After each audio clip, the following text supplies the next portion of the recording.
a result of that, he doesn't come in with sort of the understanding of how things work the way President Bush, who Bob has written a new book that's coming out about, did, about the presidents I covered, Clinton or the younger Bush, Obama. The boundaries they saw, he doesn't see. When people tell him this is the way it's always been done, that's a surefire way of making sure he doesn't do it. If they tell him you can't do it, that's another way to make sure he does do something. So I think that he treats everything as an open book. He's not wedded to anything as it was done before. Obviously, there are good aspects of that and bad aspects of that, and we can debate that all we like. But he is somebody untethered from the traditions and the mores of the presidency writ large. And I think we see that every day. As a reporter, obviously, we see that in both the way he interacts with us, in both a positive way sometimes and a negative way sometimes. He talks to us more than any president I've ever covered. He talks to us so many times that I've been on trips with him, I kind of pray he won't come to the back of the plane because I'm tired and I just want to eat a meal. That's a good thing from my point of view. I enjoy having more interactions with the president. As a reporter, you have more chances to ask questions. Obviously, there's a different side where he has taken a much more hostile view of my colleagues and me than most presidents do. Most presidents don't like reporters all that much, let's be honest. But most of them don't call us names in quite the frequency that this one does. So there's a tension there in that relationship that's pretty stark. But across the board, I would say that if you're looking for a normal presidency, this would not be the one. Okay. You've been to Lexington before. You know about Washington, Lee. We have a time-honored honor system. This is a community that cares a lot about honesty. Yeah. And we're in a really unusual period of time, given the fact that the president's connection with truth is limited. And many American voters probably think that all politicians lie. You can tell when a politician is lying because his lips are moving. For Donald Trump, he lies when his thumbs are moving. They think that's what Washington works on. But I'm not sure that's true. I always thought if a member of Congress promises how they're going to vote on a bill, those promises have to be good or you cease to be an effective legislator. In your line of work, if someone tells you something and says, don't put my name on it, and you put their name on it, you're cooked. You're done. Has the president's rhetoric and the president's propensity for saying things that are false or misleading soured everything in Washington, or is he an exception to a community that still has some level of trust? That's a great question. I think that we should not look at President Trump as a representative of other politicians per se. I don't think that the things that work for him necessarily work for others. I think he's sui generis. Maybe that there are other politicians who try to emulate the things that they think work for him, but he is a unique individual, a unique talent in the way he has succeeded in politics. I think if a politician came along and says, well, I can do the things that he's done, I can fill in the blank, this, that, the other thing, and I'll be able to still succeed at the polls, I think they would be taking their chances in their hands. I don't think that the rules of political gravity, laws of political gravity have been suspended for everybody. They do seem like they've been suspended for him at times, right? I mean, it's hard to imagine somebody being elected president who has, all the things that the Access Hollywood tape, the fraud lawsuit with Trump University, the mocking of Mexicans and disabled people and veterans, and all the things that made him so controversial to most voters, a lot of voters, in 2016, and yet he got elected anyway, also make him appealing to the people who really admire him. That to many of us, we look at him and we have tabulated the number of false and misleading statements he's made. The Washington Post has it over 13,000 things that he has said since he took office that were not completely true, right? 13,000. And we say, all presidents lie. That's an easy crutch. It is true that politicians are not the most honest people in the world always. But the truth is, I think that most politicians actually try to go out of their way if not to lie, at least not to be caught lying, right? Because there has always been a cost to that in our system. If you get caught as a politician saying something that's not true, somebody's going to ding you for it. there's a cost to it. Nobody likes, or at least used to like, having a newspaper story saying, this politician just told you something that's not true. They try to avoid it. Even if they were trying to mislead, they would at least be technically accurate in the way they would say something that wasn't true. This is different. This is just very different. This president is unlike any politician. All right. How does he do it without paying a price? Well, how does he do it I think, without a cost, or do it repeatedly with a lower cost than most people would have guessed? Part of it is he doesn't care, right? He doesn't care if we have fact checkers saying 4 Pinocchios or, pants on fire, or how could you say this is not true? Doesn't care. Because if he did care, it's one thing to say something is not true once or twice. You may be misinformed, you may have just gotten something wrong, you're pulling something out of your memory that's bad. There are a lot of things he says that he repeats again and again and again and again. He's been told again and again and again are not true, and he repeats it anyway. Okay, when you do that, you can assume that there's a certain knowledge base, and he's either convinced himself of something and thinks everybody else is wrong, or he genuinely is intentionally not telling the truth, and he doesn't care that we ding him for it. He doesn't care that people say, like that.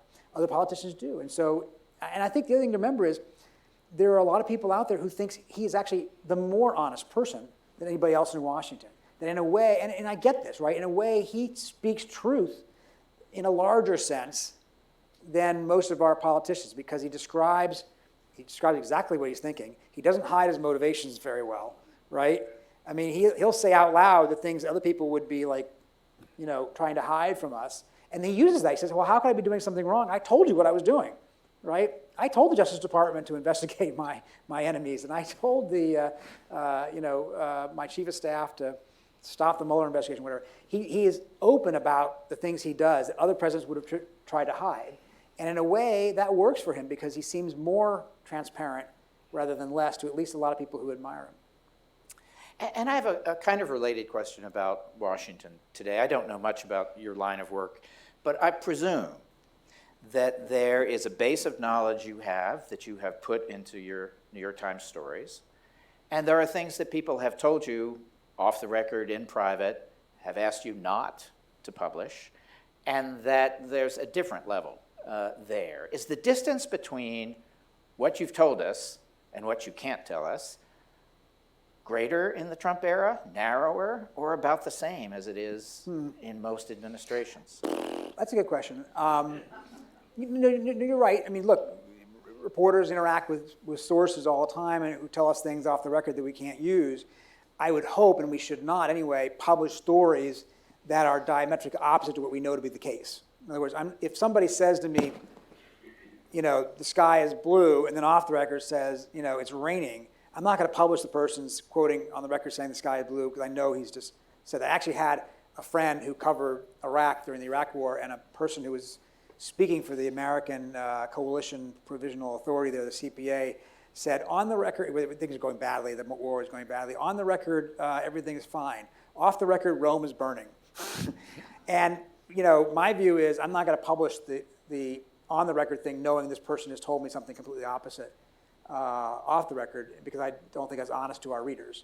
So are the off the record conversations today further from what we read, or? I think in some ways maybe less. I don't know. Less. It's an interesting question because this is a White House that has been, it's a White House that leaks. It's a White House that's been transparent to some degree in its internal tribal factions and internal fights. Again, I don't think that they feel the need to hide certain things that other politicians need to hide. So in some ways, we may be closer to it. One thing I'll say is, in doing this for a long time, I've learned that when you write a story about something that's going on inside a White House, and the White House denies it, no, that's not true, the Secretary of Defense isn't fighting with the Secretary of State. Not only is it true, it's so much more true than we even know at the time. Like, we are only getting 10% or 15%, and then you read the memoirs later, the oral histories like the ones you've done for the Miller Center, and you learn later on, not only did we just only barely scratch the surface of something, and so when they deny stuff, I take that with a grain of salt, because it's almost always the case that things are more rather than less. And I want to ask one final question and then open it to everyone here. if everyone who worked for Donald Trump kept a diary and recorded an honest account of what they had seen and heard, and you could read one of them, whose diary would you want to read? Is Melania count? She does. You would like to know what her account of... Okay. I would be curious, wouldn't you? Yes. I don't know what she Yes. thinks. I really don't. She's very quiet. She's very reserved, keeps to herself, and I would say I have very little sense of who she is and what she thinks. All right. Again, we have two students, two handheld microphones. They're going to bring them to those of you who would like to ask questions, and we'll get started as soon as someone has a microphone.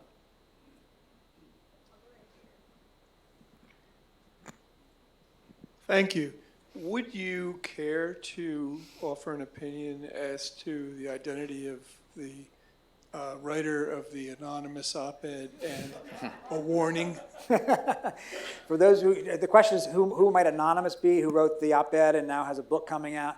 I don't know. I really don't know. I mean, one thing you should know is that the New York Times really does have separate news and editorial sections. People don't understand that or believe it maybe, but that's totally true. The people who do the editorials and the columnists are a completely different part of our organization than those of us in the newsroom who are reporting the news.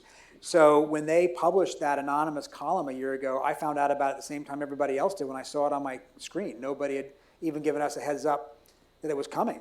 And to this day, a year later, nobody internally anyway has told me who it is. I have made my guesses, and my friends and sources we've all kind of played this guessing game. What if it's so-and-so? What if it's so-and-so? I'm not going to play them here, sorry. The truth is everybody I've come up with doesn't make sense in this reason or that reason, so I'm still curious. I'll tell you this, I'm stunned that we don't know. I thought for sure we would know within a few weeks. I thought for sure we would know. It's almost hard to imagine that Washington could keep that secret, right? It's not a town that keeps secrets all that great. And I figured, when you guys, some of you are young, but there's a book that came out during the Clinton years called Primary Colors by Joe Klein. You remember this. And it was marketed under Anonymous, right? And it was, who's Anonymous? Is it George Stephanopoulos? It was very insider. It was a fiction book, but it was very insider on how Clinton's world worked. People thought it could be George Stephanopoulos, it could be James Carville, who could it be? And it turned out to be this magazine writer, Joe Klein. And people figured it out by, I think they got a draft of his manuscript and compared like handwriting to, so I'm stunned we haven't figured that out yet. And it'll be hard to imagine he's coming out with a 250-page book or whatever it is, and there are not enough details in there for us to figure out. I said he, by the way, I don't even know if it's a he, it could be a she. It'd be stunning if we don't figure out through 250 pages of text enough clues to narrow it down. Similar to the first question, how much do you rely on anonymous sources in the Trump White House as compared to past presidents? Yeah, that's a great question. One thing you should know, I realized, it took me a long time until I realized people didn't always get this. Anonymous sources are not anonymous to us, right? I think some people think that we just accept a guy calling on the phone and I don't know who the person is, I just type it up. That's not the case. We know who the anonymous sources are before we publish anything, and we only publish it if we think this person has some credibility, some reason to know what they're saying, and we can, especially if we can back it up with somebody else.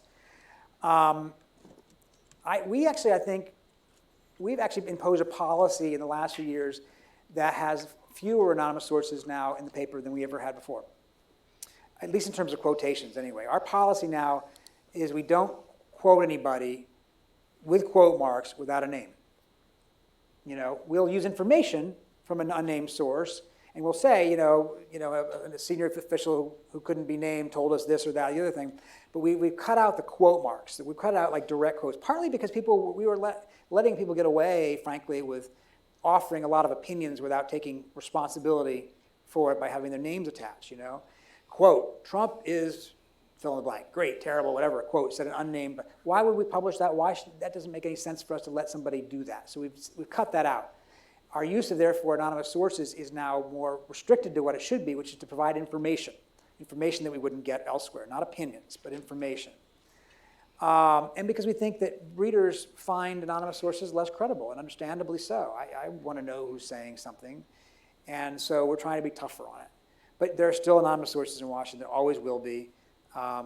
Remember, this is a president who himself used to be an anonymous source when he was in real estate. So, keep that in mind when you read some of the old stories about him in the New York tabloids. Thank you. It's a pleasure to have you here. Thank you for having me. Would you respond to a theory that I have? If Trump starts losing report in the Republican Senate, that he might get rid of Mike Pence by some method or another, so that, and not go by the 25th Amendment and nominate someone to take his place or drag his feet in doing so, which would leave Nancy Pelosi, obviously, as the next one in line, which would be I think the Republican Senate would be very interested in putting her in by removing him. Do you think that that is a feasible theory? And if so, how would he get rid of Mike Pence? Could he simply ask him to step down or take him on Fifth Avenue and shoot him? I don't think the latter. Look, 3 years ago, we would all said, well, that's a fun movie script, but has no bearing in reality, right? I think one thing we learned in the last 3 years is don't rule anything out. But to the extent that you could rule anything out, I don't see that scenario happening. As you put it, he can't just fire Mike Pence. Mike Pence is a constitutional officer, elected in the same way he is, and therefore, except for impeachment, cannot be removed from office. He can ask him to step down, and Mike Pence might say yes for some reason. I don't know why he would, but beyond that, he can't just simply fire him the way he's fired everybody else in his White House at one point or another. One reason why the vice president is the only person who was there on day one who's still there. It's an interesting scenario. What's interesting is not the conversation has not yet turned in Washington to Pence as the alternative. It's interesting, right? Because if he's impeached and removed from office, which I still think is an unlikely scenario, Pence becomes president. You have not yet heard the debate be, well, is it better if Pence is president or better if Trump is president? And for each party, it might be a different answer, right? Or even within the party, there might be a debate. I've heard Democrats say, we're better off with Trump than Pence because we have a better chance of beating Trump, and Pence might actually, win in 2020, so let's stick with Trump. Or Pence is more conservative in a genuine way than Trump, who's more hard to predict. But the truth is that conversation has yet to come before, and it's probably because, in fact, the Senate conviction still seems pretty unlikely. It would require 20 Republican senators to break with President Trump, 20. And right now, you and I could name a couple, maybe 5 or 6 under the most radical interpretation. Absent new facts or a new political dynamic, his poll numbers going really down or some new smoking gun evidence, I don't see 20 breaking with him right now. So I think he feels comfortable that he's not going to be removed from office. And so his strategy is, okay, I'm going to be impeached, make it as party line as possible, so therefore it remains seen as a Democratic plot, and then take the issue to the voters in 2020. Hi, thank you for being here. Appreciate it. It's very interesting. My question is, earlier you all talked about how this is not a normal presidency. And my question is, could we ever go back to a normal presidency? Or have things so fundamentally shifted towards a politics of spectacle, something that the public even demands through social media or 24-hour news cycles? Yeah. Can we ever have a boring old president again? A boring president. Yes. I mean, look, nothing is permanent. Some things will change, have changed, and will change regardless of Trump, right? Social media is not going away, as you put it. The 24-hour acceleration of our news and our politics is not going to get slower as a result of Trump leaving office whenever he does. But I do think that history in America moves in cycles. And there are moments when we have, a lot of this and less of that, and then we change around. I think that the next president, whoever it is, Democrat or Republican, will likely feel the imperative to show that they're different. Just to be a contrast, for a couple of reasons. One, that's just the natural pattern of things. David Axelrod, who was Barack Obama's senior advisor, said in the next president, we look for a remedy, not a replica, right? We're looking for somebody different because even if we like the old president, we tend to get tired of them and look for something different. And I think the politics of this will be for the next president to show that they're trying to restore a semblance of calm or less, divisiveness or whatever. I think that imperative will be there. It doesn't mean that Trumpism will go away, right? That's still, Trump is not, he's not the creation of what's happening in America. And it will not end when he goes away. What will be interesting to see is how the next president addresses that. How does the next president, again, Republican or Democrat, address the people who brought President Trump to power because they felt disenchanted with the system, because they felt disconnected or trod upon or whatever. And that dynamic will be there no matter who is next in line. And it will be interesting to see whether that can be harnessed or addressed or that evolves, or whether we're in for a period of continued polarization. If we had 2 impeachments in roughly 20 years, Yeah. and both of them could be described as partisan in the House of Representatives, both of them resulted in acquittals, would that kill the constitutional language about impeachment and either make them common and futile in the future or make them hardly ever attempted in the future? Yeah, it's a great question. I mean, I think the one lesson we learned from the 3 impeachment efforts we've seen, Andrew Johnson, Richard Nixon, and Bill Clinton, is that the only way it works in terms of removing a president from office is if it's bipartisan, right? In other words, if there's a broader consensus than just the opposition party. It's not enough for the opposition party to say we don't like the guy in there, because the opposition party never likes the other guy, the other party's person in there. They have to be able to convince the president's own supporters that something has gone awry, because otherwise it feels illegitimate, right? It just feels like sore losers who are trying to undo an election they lost. And that's the argument you hear President Trump make. So I do think that will crystallize that dynamic in the future, so that Nancy Pelosi got that lesson from 20 years ago, and she said that. That's one reason she was reluctant to start this in the first place. She says, I don't want to do this if it's not going to be bipartisan, because she understood that. She may think, and it may be right, that she may yet find Republican support for it. There's not a lot of evidence of that yet. That may change. It's hard to know. People remind us, and they're right, that Nixon's support among his own party stayed pretty strong up until the last few weeks when the evidence really came out hard against him, the smoking gun tape. And so we shouldn't assume everything stays the same just because that's the way it looks today. But I think you're right that the lesson, if it comes to what we think it is, a party line vote in the House, an acquittal or a dismissal or something in the Senate, then it will be seen in the future as a tool only in circumstances that are so egregious and so bipartisan as to take it off the table, particularly if he wins a re-election. The person in the inner circle who seems to have lasted as long as Pence is Stephen Miller. Maybe you can think of somebody else, but Yes. that's the only one I can think of. You're right. And I'm wondering your general comments on what his influence, how he's lasted so long, and what his influence is within the administration. And would you agree with my opinion that he's the Dick Cheney of this administration?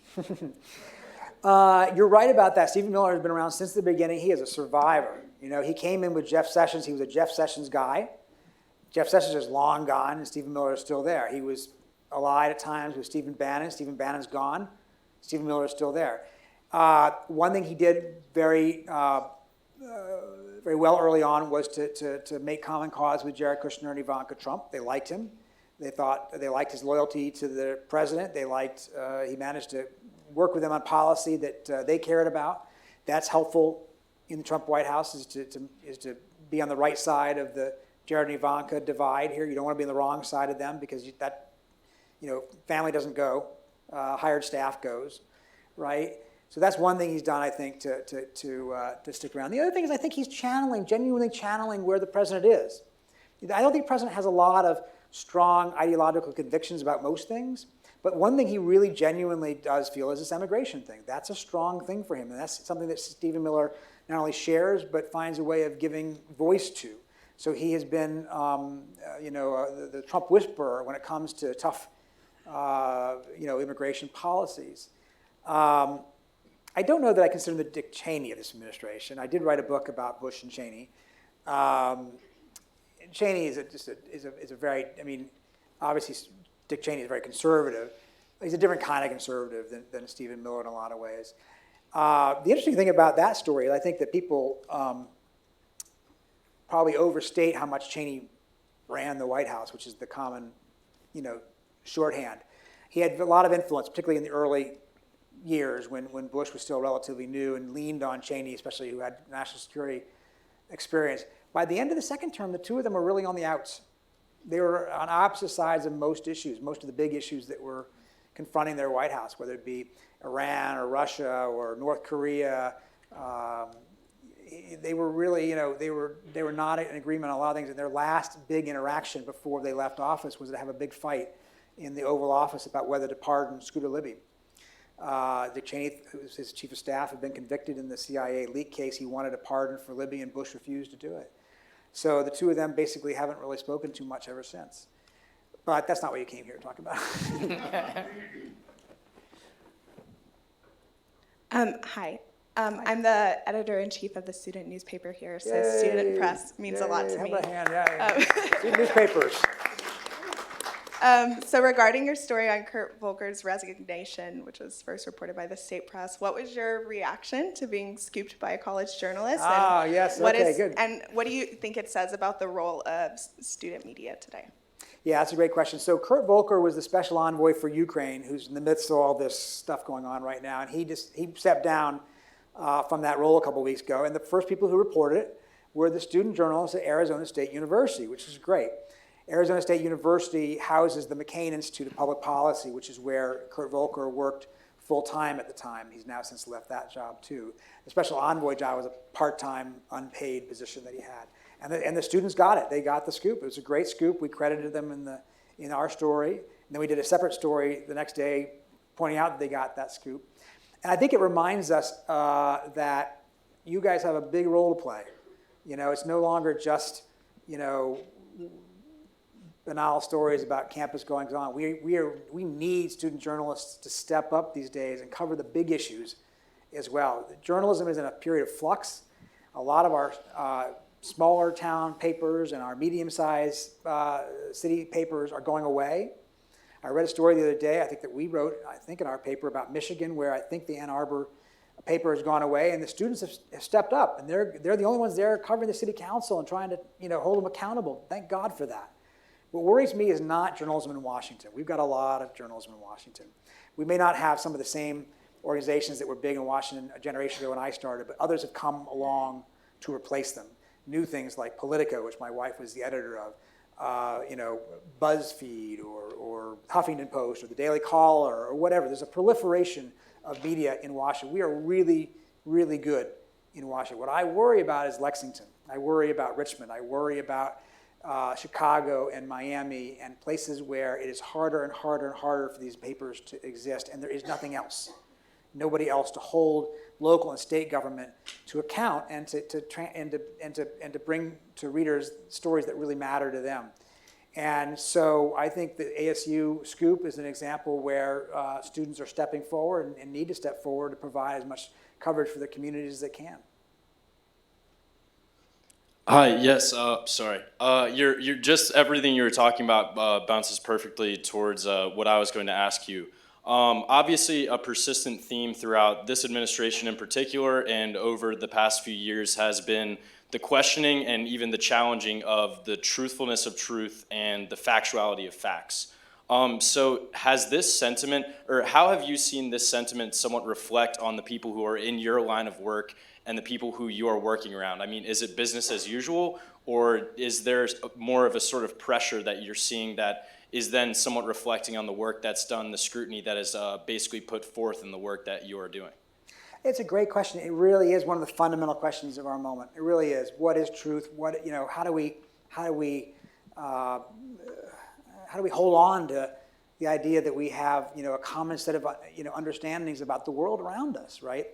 When I was growing up, when Bob was growing up, we had 3 networks, a couple big papers, and the wire services, and that was pretty much the determinant of what the news was. So you would have a common understanding of what the facts were, and then we would argue about what they meant, right? We'd all, right or left, we would sit there and say, okay, now that we know what the facts are, we'll butt heads and have a good, healthy debate.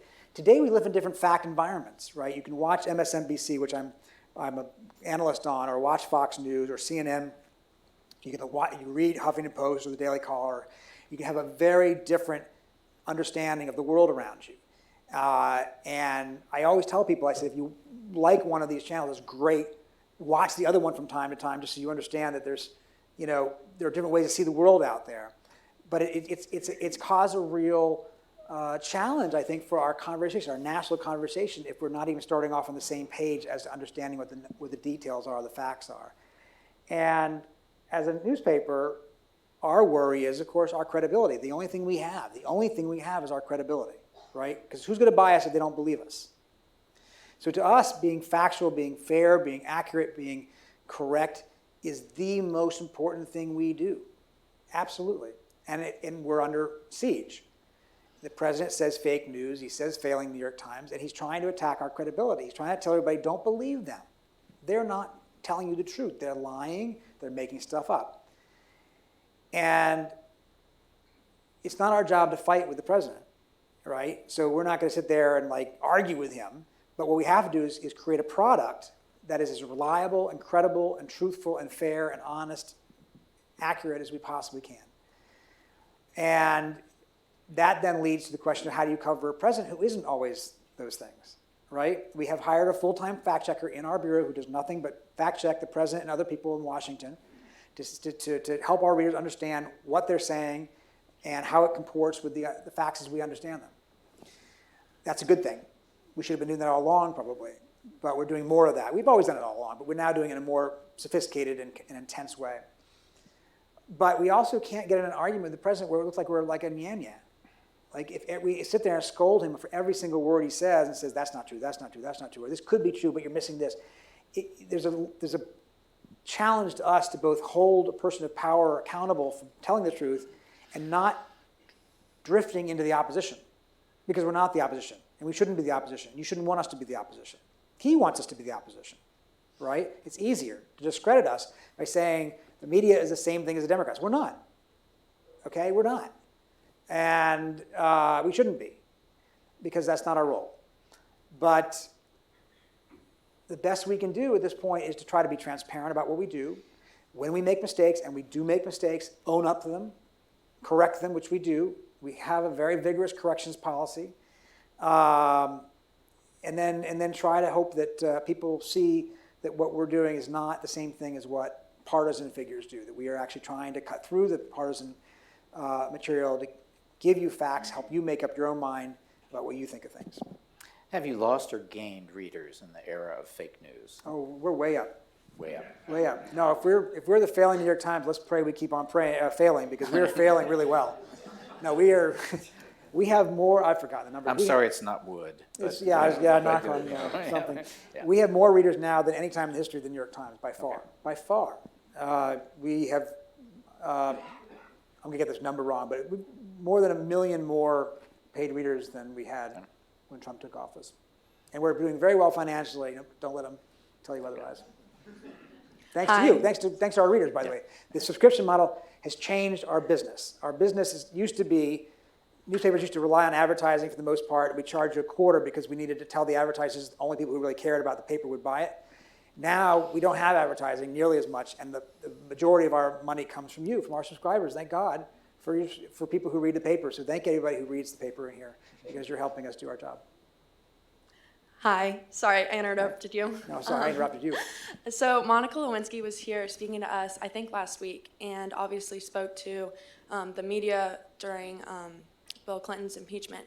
So I was just wondering, have you seen any change in how the media has depicted or reported the Trump impeachment in comparison to that impeachment? That's a good question. I mean, her situation, of course, was so radically different than what we're talking about now.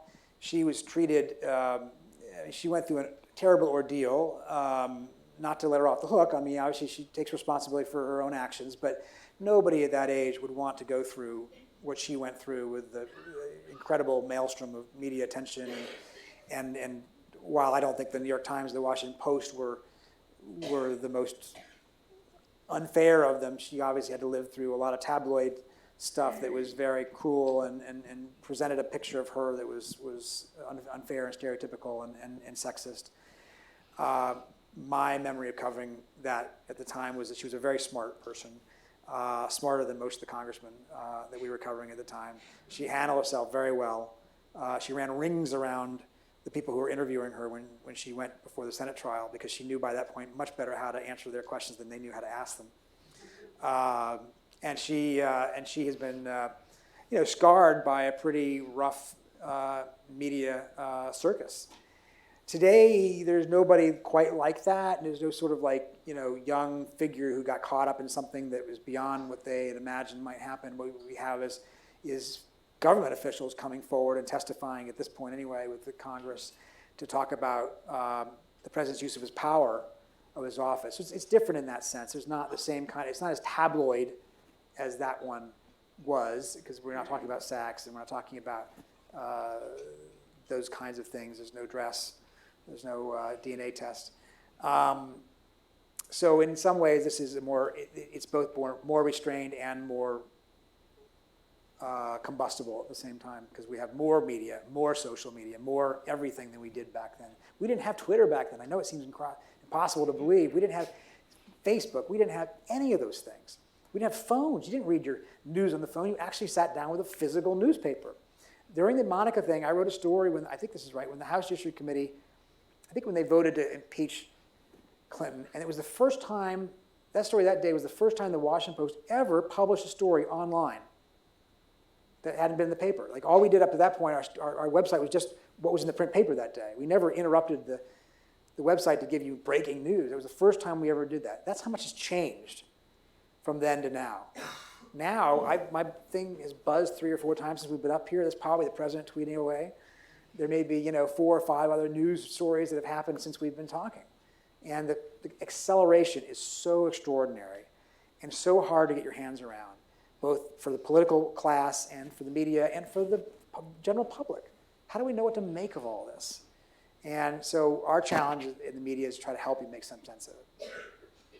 Hi. So in your recent piece discussing Trump's attack on what he calls the deep state, you mentioned the mass exodus of public service officials.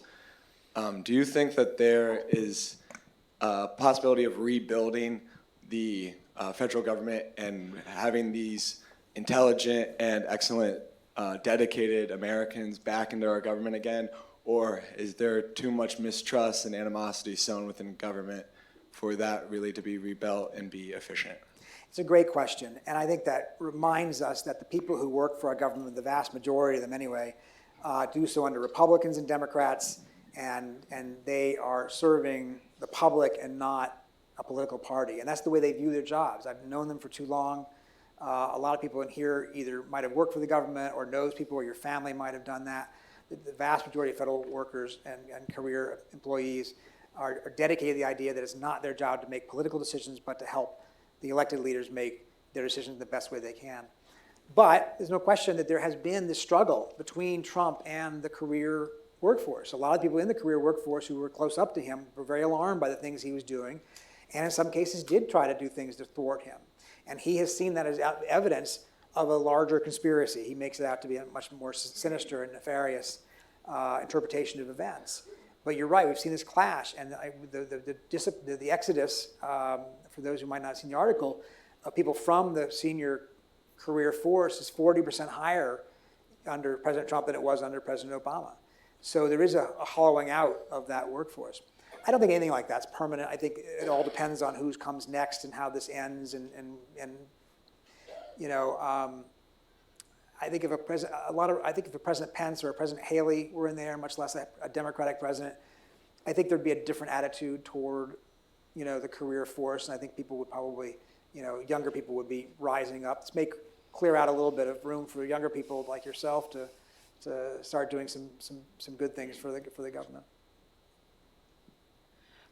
Thank you for being here. I completely trust that reporters would try to report the truth, but there's something else I'm concerned about, like the information that gets ignored that are like for example, there's a thread. There are 2 threads going to 2 ends, and you are going towards one thread because you think that might serve or go with what you think is the truth better, but then there could be another thread that could lead to another aspect of truth, because things are always very comprehensive and there are always two sides of it.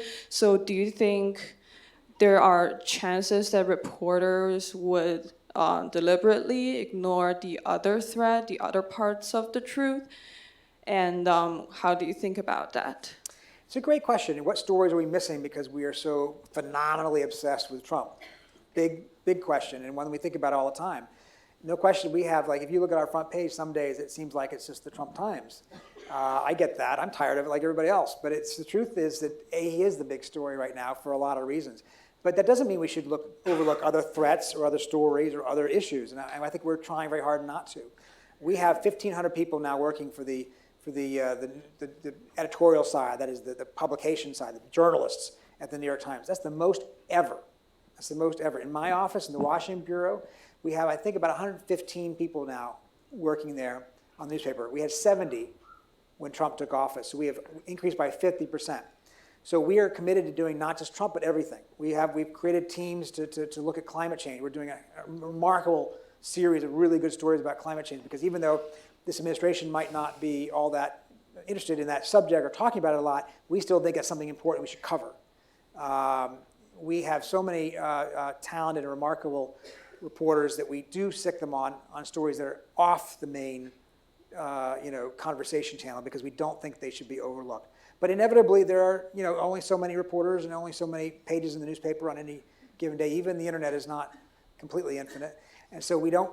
I'm sure we do miss stories, and but we're very conscious of what you're talking about. We're very conscious of not being so Trump-centric that we lose sight of what's happening else around the world. If you pick up our paper, man, you could not read a single Trump story and still find enormous numbers of really interesting and important and compelling stories in our paper, whether it be what's happening in Hong Kong, whether it be what's happening in Syria, whether it be what's happening in Myanmar or across our country in so many different ways. And so, but your point is well taken. I think that's something that we should remind ourselves of every day. So how serious was the reaction amongst your colleagues and your sources to Bill Taylor testifying 2 days ago that Trump made aid to Ukraine contingent upon those investigations? Yeah, it's a good question, and it's a really interesting moment. Bill Taylor is what we were talking about earlier. This guy was served his country for 50 years. He went to West Point. He served 60 years in the military, including in Vietnam. Diplomat, ambassador to multiple places, and he's not easily dismissed as a partisan figure. He's not a political hack. He's somebody who was appointed ambassador by George W. Bush. He got his start under Ronald Reagan. He worked for Democrats. He worked for Republicans. So when he says that, you have to take it seriously. Now, deconstruct what he said. He didn't talk to Trump. He didn't talk to President Trump. All right.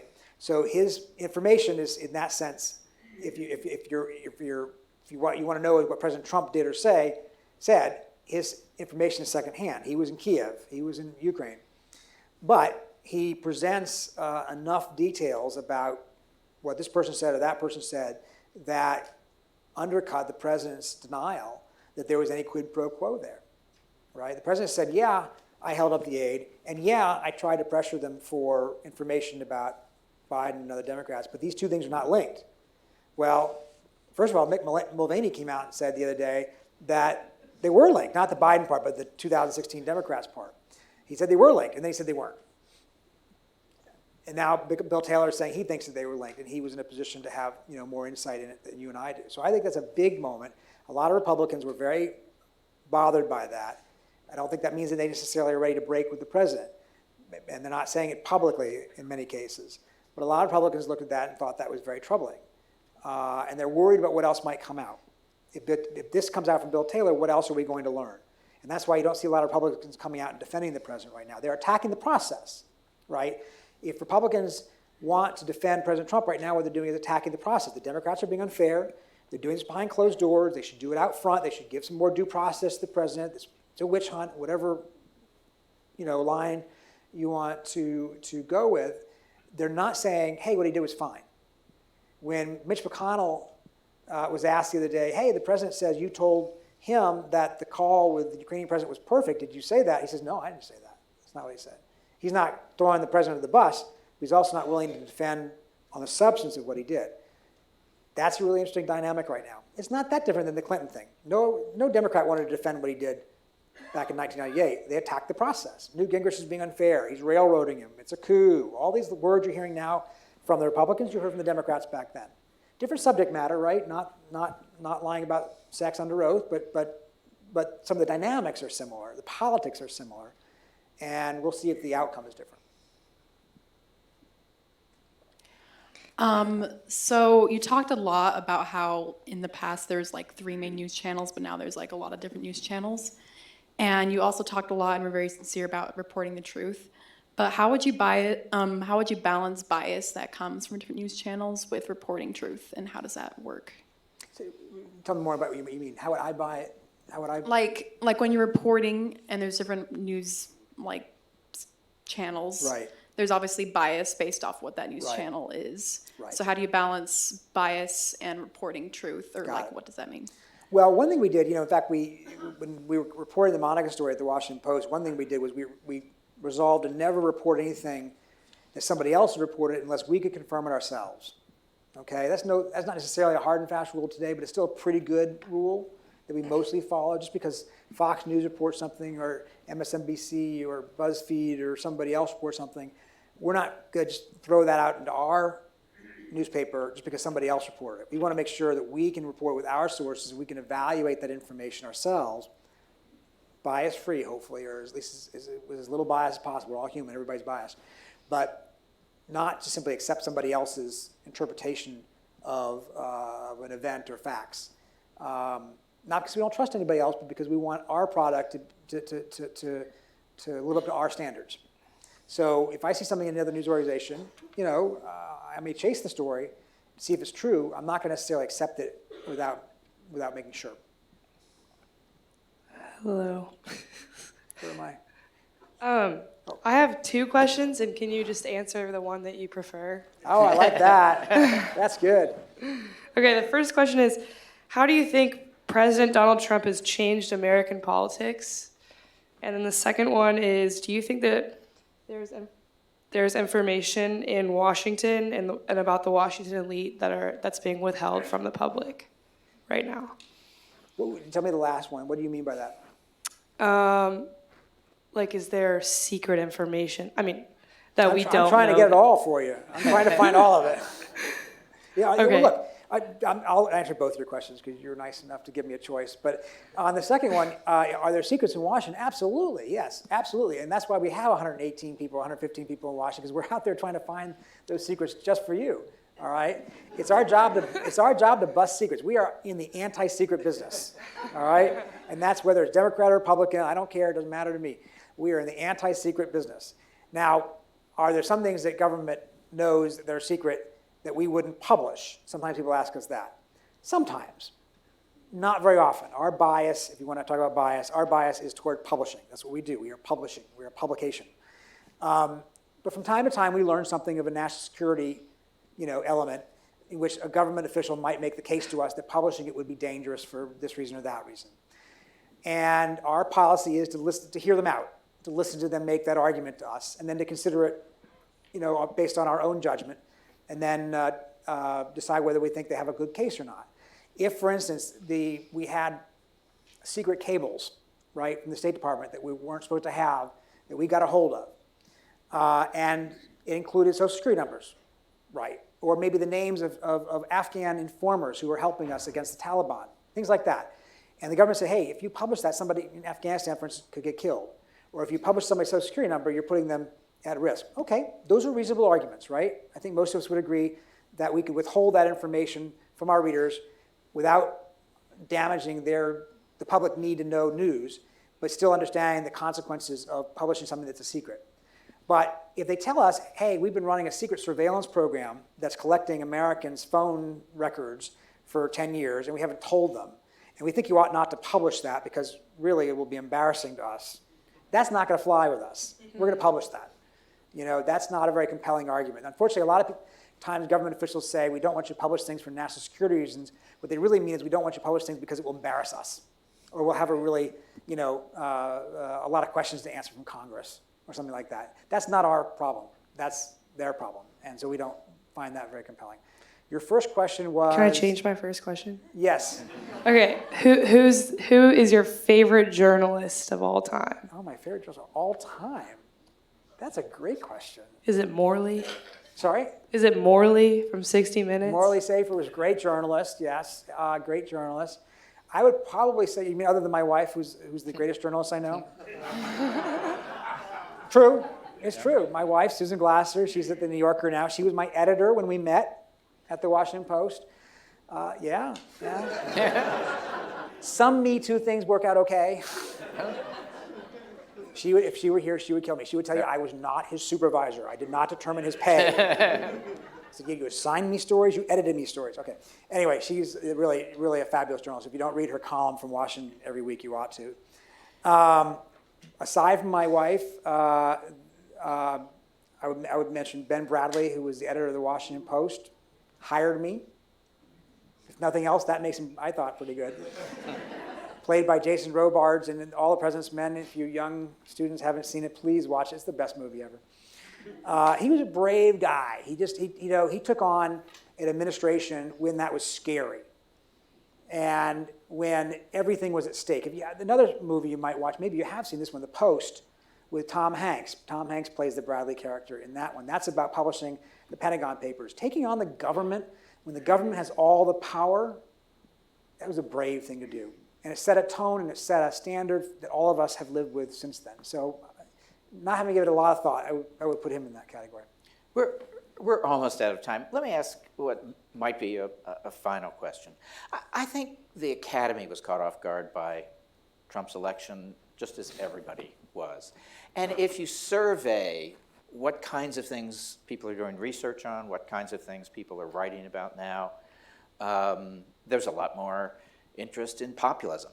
What are the earlier periods when we had it? What did it do? What did it mean? There are people writing about tyranny. There are people writing about the European democracies that declined. I suspect in the English department there are a lot more people reading King Lear. Okay? There's something to be learned. What is it that you want to know more about that isn't our everyday news that would help you understand Washington now? Yeah, that is a great question, and it really goes to something really important. I'm going to repeat something we talked about earlier in the smaller session. For those who heard it, I apologize. I think one thing you should understand about 2016 is, everybody says, the media got it wrong, right? We got it wrong. They told us Hillary Clinton was going to win. Fair enough, take our lumps. The truth is, though, the polls were right. They were broadly right. They said she had a 2, 3, 4-point lead. In the end, that's what she won by in the popular vote, right? The poll wasn't measuring the Electoral College. It was measuring the national popular vote within the margin of error.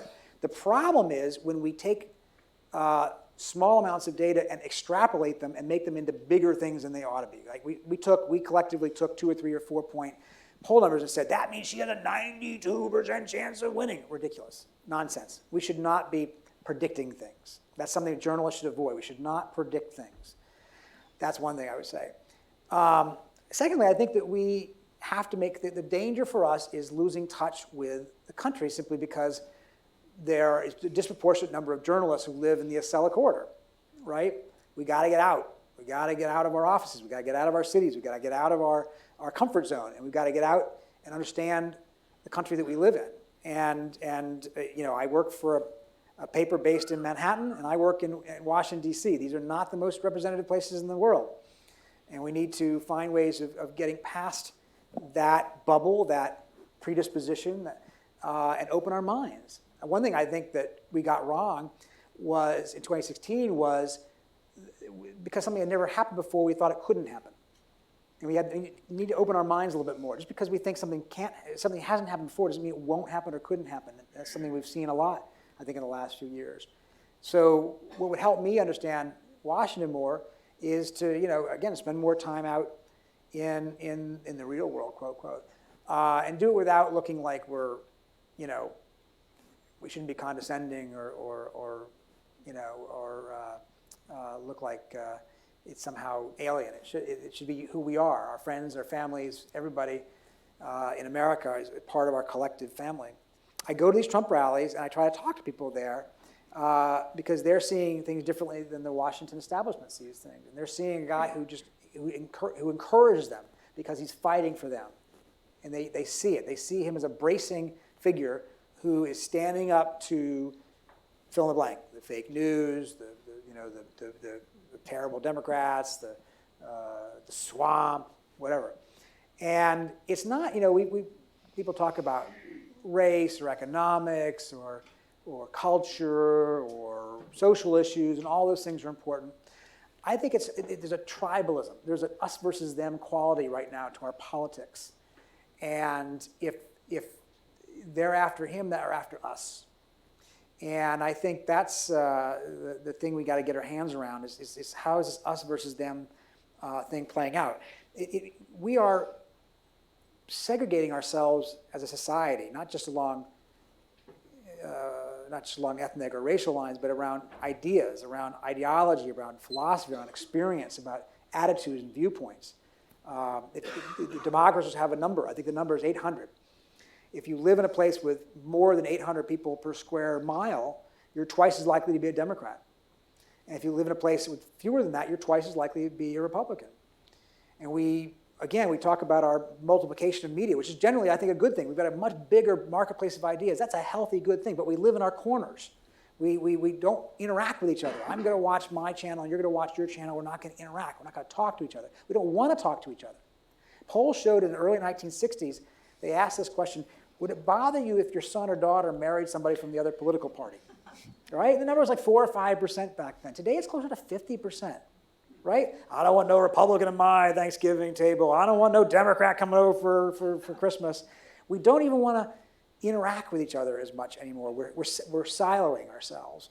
And how does the media then respond to that? How do we cover a country where we live such different lives and different viewpoints without oversimplifying, caricaturing, or losing the sophisticated tapestry that makes us a country? And I'm not the person with the best answer to that. I'm just a reporter.